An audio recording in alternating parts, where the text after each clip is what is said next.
I don't like that. I'm recreating myself, and I ain't looking back. And they gon' criticize my future just like they did my past. Picked up the mic, dropped the packs, cause now I'm fighting back. I'm trying to rebuild them communities I was killing fast. Yup.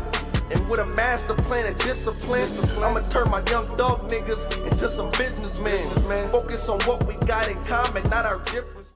White Chalk Podcast, episode 3, man. We're gonna be speaking about financial literacy, relationships, a lot of dope topics, man. Tap the fuck in. I got a special guest, but it's no better introduction than somebody introducing themselves. I'm gonna let her introduce herself. We get to this podcast. Hey everybody, I'm Kay. Kslays247 on Instagram. A salon owner in the DFW area and just, overall boss. So. Okay, so as we get into the podcast, can we start by you letting the viewers know, where you come from, your background, where you come from? Okay, so my background is honestly I had older parents. So my parents had me at 43 years old. From my dad's side, I'm 1 of 7. So honestly, I was given a great life. I'm from California, Bay Area, 510 shit. Y'all know what's up. Mm-hmm. But I moved to Frisco and I was raised in Frisco during high school and stuff. So I had a overall great upbringing and childhood, Mm-hmm. Everything was pretty smooth up until when I got into the real world. Right. Yeah. Okay. As you was navigating through life, can you speak on any, childhood traumas? They say that when a person has dysfunctional behavior, it's a result of some trauma experienced in that person's life. Mm-hmm. Can you look back as as an adult that you are today to reflect on trauma that made you the woman that you are today? So, I really didn't go through much trauma as a child, but what I can say is that when I moved to Texas from California, my dad still lived in California. So I kind of grew up in high school without that father male figure, it was just me and my mom.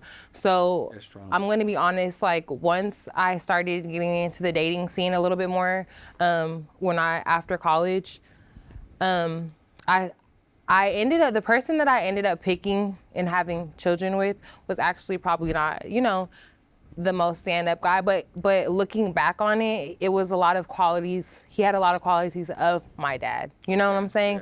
Yeah. He was ladies' man. He was charming, and I think maybe I kind of fell into that trap because kind of filling for that void of not having my father right there throughout, my high school and college years. So I guess that's what I could say for trauma for me. Okay, so you say, I know you graduated with 2 degrees. Can you speak, to these young ladies on, some of the lessons you learned in school when you gained those degrees and how you utilize those lessons to run your business today? Okay, so I went to my first college. I played college basketball on a full-ride scholarship out of high school. So I went to Southeastern Louisiana, which was a D1. I was super excited about that, but honestly, nice. Right. Man, that's but I ended up getting kicked out for smoking weed. Y'all, be careful with that when you have goals and dreams and stuff. But honestly, I ended up playing for TWU and finishing up my college career with a degree in sociology and criminal justice. Okay. So it ended up working out, but that was kind of a trying moment for me, getting into the real world and realizing that you can't just do whatever you want to do. You know what I'm saying? There's consequences. I was on a full-ride scholarship at a D1 and I lost that doing, some stuff that I had no business doing while I was on a D1 scholarship, So that was definitely a monumental moment for me. It seems like you take accountability. Mm-hmm. I'm big on accountability. I think when it comes to accountability, a lot of these youth, a lot of, people our age and our generation, they don't like to take accountability. Right. And accountability is super important because the older you get, whether it's, crazy situations, relationships, friend drama, whatever the case may be, you have to learn to take responsibility for your actions. You know what I'm saying? Because that's the only way that you could actually grow from your actions. If someone does you wrong, you have to take accountability of the fact that you allow them the opportunity to even do you like that. You know what I'm saying? You allow this person in your space to even show you that side of them. And that, for me, that was something I definitely learned like a couple of years back, like taking accountability for my actions too. And I'm a Cancer, I'm not gonna lie. I can be a crybaby, you know what I'm saying? But like, it's not just on that person, you know? It's not just on these people. Like, I need to stop giving people the opportunity to play with me like that, you know? So I'm big on accountability, for sure. Yeah, me too. Okay, so, our generation is fucked up, We feel like once we have emotional feeling of love ain't being satisfied, so we're ready to, move on. So I would ask you, to the young folks out there that want to be sincere and genuine and looking for a dope, maybe marriage, relationship, whatever, they're looking for something serious. What advice would you have to give to them? Because first of all, let's hit on the fact that, social media has a lot of our younger generation's minds so messed up in thinking that a relationship just involves a man giving to you, financially taking care of all your bills and responsibilities and all this type of stuff. But one, what do you as a woman bring to the table? Let's start there. Two, I just feel like an actual relationship, when you actually get into a meaningful relationship, is compromise on both sides. You know what I'm saying? And it's like, it's work on both sides. So it's not really gonna always be perfect, And so I feel like this generation really has to focus in on like not getting caught up in the hype of what you think a relationship is supposed to be and what a man is supposed to be doing or what this man is doing for her. Every situation is different. You know what I'm saying? You have to like focus in on yourself and focus in on where you're at and, and be happy with your person, because your person no one's going to be perfect. No one's perfect. That's the problem. We see these things on social media and we think that, oh, their relationship is perfect. We got couple goals and all this, Instagram viral couples and stuff like that. But realistically, it's never like that, Yeah, I agree. So, I have a couple homegirls who are like Instagram couple goal relationships on Instagram, but it's really behind the scenes. I'm a hairstylist, baby. I know all the tea, I know what's really going on, so. It look good. Yeah. We talk about that on my podcast a lot, that, social media, I feel personally, this is my opinion, that social media destroyed our generation. Like, sure. And then people will say, well, it's really the person. It is the person, but when you see, people feel like they got options, and if this person is not treating them the way they want to be treated, they see it. That's just how our generation. And me at first, because when I was in a relationship, I ain't been in a relationship for over 3 years, but when I used to be like, damn, I want to make this work. But I had just accepted this generation right here. It's just, if they feel like the grass is greener, they're not going. We don't want to sacrifice nothing. And I feel like relationships comes with, like you said, compromises and concession. If I don't see two people building, what are we doing? Right. We're not building. Because people always say that they want a relationship like back in the day, right? Like our parents and our grandparents and stuff. But it's crazy because back in the day, if you really like somebody, you had to get that house phone number and call at an appropriate time, or write a letter and send it. It wasn't as like feasible as having a phone and shooting someone a DM. You know what I'm saying? People weren't waking up with Instagram messages, 100 messages of other options to go to. So exactly, it was so much more intimate, and I feel like people get lost in that. Like, yeah, we do. I did get lost in that a lot. I'm not gonna lie, in my 20s, but as I entered into my 30s, like, I started to realize what meaningful relationships actually meant. And it does depend on how you treat social media, because it's like, are you going to get caught up in the hype of thinking that the grass is greener on the other side? Or are you going to be real with yourself? You know what I'm saying? You can have this little social media, stardom or clout or whatever the case may be, but you have to learn to actually be real with yourself. Like, when those cameras and everything cut off, Yeah, I agree. I feel like if you should be making money on social media, because you can either use social media or you can use you. Right.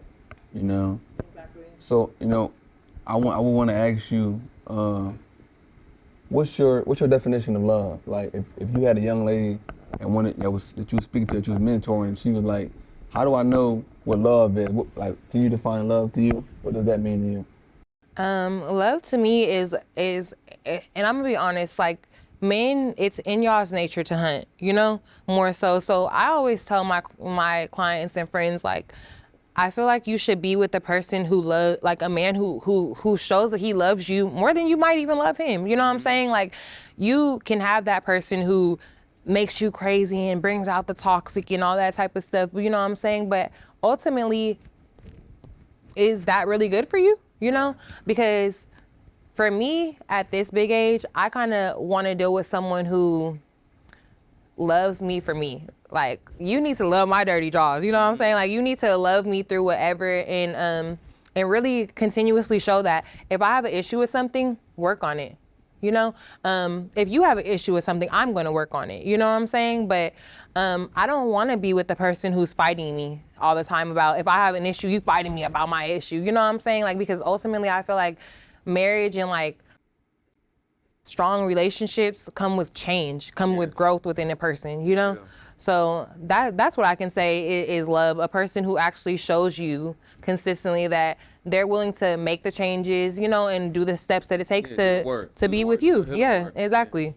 I feel the same. I feel like when a man is on his life path and task, and his woman is doing the same, I feel like love is a choice, a responsibility, and a duty. Right. And as long as you want to support your woman when she's on her life path task and vice versa, then and we building, then that's love.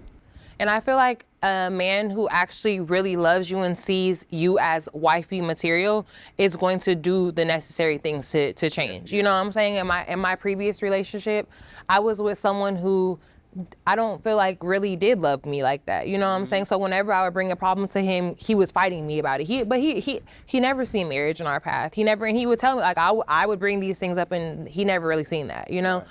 Versus like my relationship now, like, honestly, I can say now my boyfriend, now whatever issues I bring to him, he's working on them. He's changing them. He doesn't fight me about it, you know? Right. He honestly has never even yelled at me. I raised my voice at him one time. He's like, "Why are you yelling at me?" I felt bad, you know? Like, so yeah, I feel like a man, you're going to make the necessary changes if you actually see yourself being with that woman, you know? Right. Yeah, you're going to do the work. Right. Let's get right into. So you have a successful. Let's cheers to that. That was a lot, relationship. So you got a brand, right? I want to get into, you know, us teaching these young folks on the importance, the steps, and the importance of building a brand. Right. So that could be our conversation. Mm-hmm. You got a successful business now, but I'm sure that when you first started the business, you didn't have a lot of clientele. Can you speak about the struggle when you first started, and, you know, how did you get it off the ground, and how did you stay motivated when you know when things were slow? Right. So that kind of like touches back into relationships and friendships and, you know, all of that as well. But when I first started my brand, like, I started from nothing. You know what I'm saying? Like, I had just graduated college, bam. I started cosmetology school, and I'm pregnant within 3 weeks with twins, okay? By a dude that I don't even really know. I'm gonna be honest with you. That was our first night we had ever met. So, and bam, pregnant with twins. So, in starting my business at the beginning, I was literally in, you know, a little ghetto space, you know what I'm saying? And I was working from home. Like, I had a 1-bedroom apartment, you know, 600 square feet with my kids. And so I came from really, like, that's what a lot of people don't know. Like, yes, I came from Frisco and in the suburbs, and like, I was given all this stuff, but I was grown, you know what I'm saying? So it's like, I had to kind of like figure everything out myself too. And because I did have 2 degrees, and my parents didn't understand, like, why are you trying to go to cosmetology school? You just went and got 2 degrees. Like, why would you do that? But I kind of had like entrepreneurship goals, right? Because I was already working a waitressing job that was kind of like, I was dictating my money. I wanted to dictate my money. I didn't want to just go somewhere and say, okay, I'm going to make $20 an hour, and no matter what I do, I'm making $20 an hour, you know? And I also too had 2 babies that I needed to be able to take care of. So it's like, but getting back into that question too, so at first I was dealing with my kid's dad, and it's like, then he went to prison when they were like 1 year old, and it's like, what I noticed in my life is that honestly, when you are dealing with someone who's not really aligning with you or someone who's not healthy for you, God doesn't allow it to work out. You know what I'm saying? So it's like when he went to prison, every time he would leave my vicinity, I would make all these big strides, right? So he went to prison, and he went to prison for 3 years, and throughout that 3 years is when I went from working in a little shop, my first little shop, to getting my own suite, you know what I'm saying? And I bought my dream car at the time, and you know, and I accomplished a lot of things throughout that time. So that was really like a big step for me at that point in time. But yeah, I mean, I didn't start with nothing, but honestly, to my personality, how you treat your clientele, how you treat the people who support your business, you know what I'm saying? Because you're nothing without the people who support your business, you know what I'm saying? You have to maintain these relationships. I've grown these relationships with these people, you know? So I feel like that's what has really helped me, is that I'm genuine, you know? Okay, so I want you to get some game, you know, to the people on how you stay motivated and consistent when it was slow, when you was coming up, when you was still grinding, when the clientele wasn't moving how it was moving now, when you was on the come up. How did you stay motivated for these folks that's trying to build when nobody believe in them? How you believe in yourself? I'm gonna be honest with you.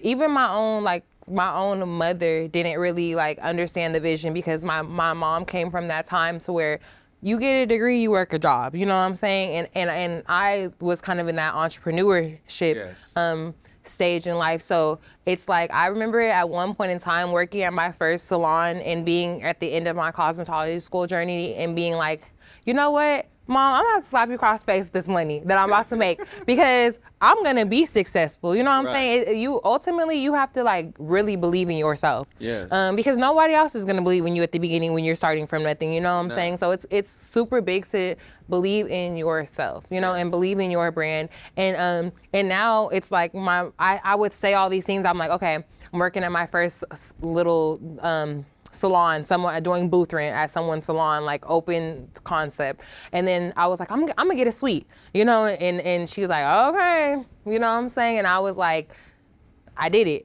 Like the next year I did it, and I did it for 3 years, and my business continued to grow. And I was like, I'm gonna get a salon. And she was like, I don't know about that, you know? It's so, but then I did it. I got the salon, and so ultimately all I can say is believe in yourself, because even the closest people to you might not believe in you. Your friends might not understand your vision. Your parents might not understand your vision. Your family might not understand your vision. But now we're here. Yeah. You know, and my mom gets to reap the benefits of us being here now. Yeah. So I think she believes in the vision now. You know, take a shot to that. Toast to that. So how do you deal with friends that may feel entitled, that, you know, they feel like you owe them something, or they feel like you ain't reach your hand enough for them, and you might have did something, but they feel like it ain't enough. They feel like you need to do more. So that, when I first opened up my business, I kind of had to maneuver through being the friend to people, because I'm like so nice, you know, and I wanted to like be friends with the girls who worked with me, you know, or worked for me ultimately. But I had to realize that I can't really do that all the time. You know what I'm saying? And I dealt with like a lot of jealousy at the beginning from like some of the girls who worked with me, and feeling like, oh, we're on the same level. Like not quite, but I never am disrespectful and feel like, oh, I'm on this level and you're on that level. But let's be fucking for real, you know? Let's be fucking for real. So I had to start dealing with people differently. As far as like my friendships, I feel like for me, I really got into signs, right? So I could kind of like understand how people are and like the dynamics of people. Because for me with signs, it's like certain type of signs have certain type of characteristics, you know? So it's like you're wondering why your friend is acting like this or why this is going on, but it's like ultimately like it's in her DNA of how she is, you know, to be like that. So certain friends for me, I'm gonna be honest with you, like are not just replaceable. I feel like friendships need that time we need to come together. If we've been friends for 10 years, sometimes we might need to come together and sit down and determine if we're still compatible as friends, you know? Because it's just like a relationship ultimately. Like sometimes you guys might not be aligning anymore. You know, sometimes y'all might need to sit down and have a discussion as to what is going on. You know, but some friendships for me personally are not just replaceable, and they're not just throwawayable.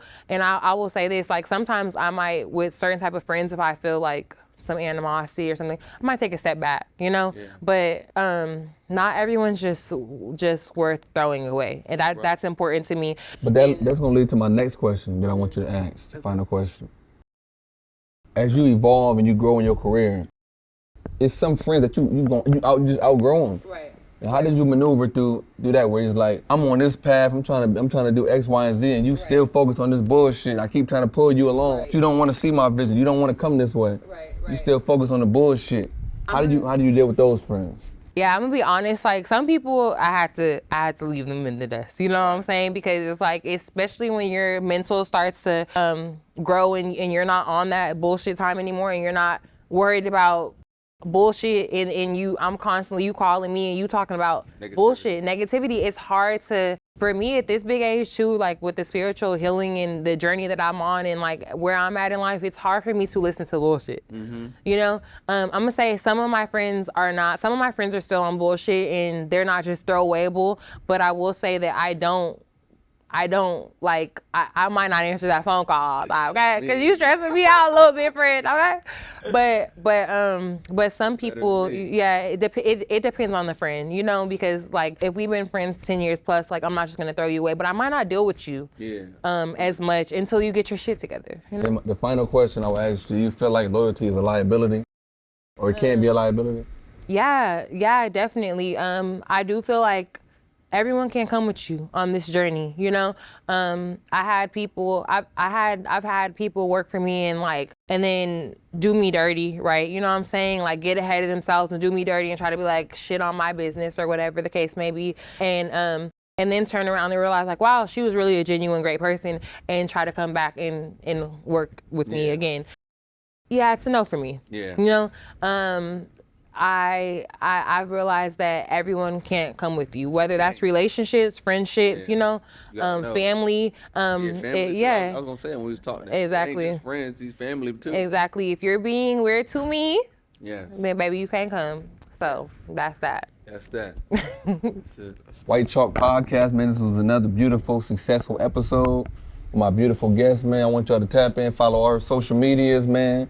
Like, comment, and subscribe, man. We just turned up for y'all. Cheers. Cheers. And I don't like that. I'm recreating myself, and I ain't looking back. And they gon' criticize my future just like they did my past. Picked up the mic, dropped the packs, cause now I'm fighting back. I'm trying to rebuild them communities I was killing fast. Yup. And with a master plan and discipline, I'ma turn my young dog niggas into some businessmen. Focus on what we got in common, not our difference.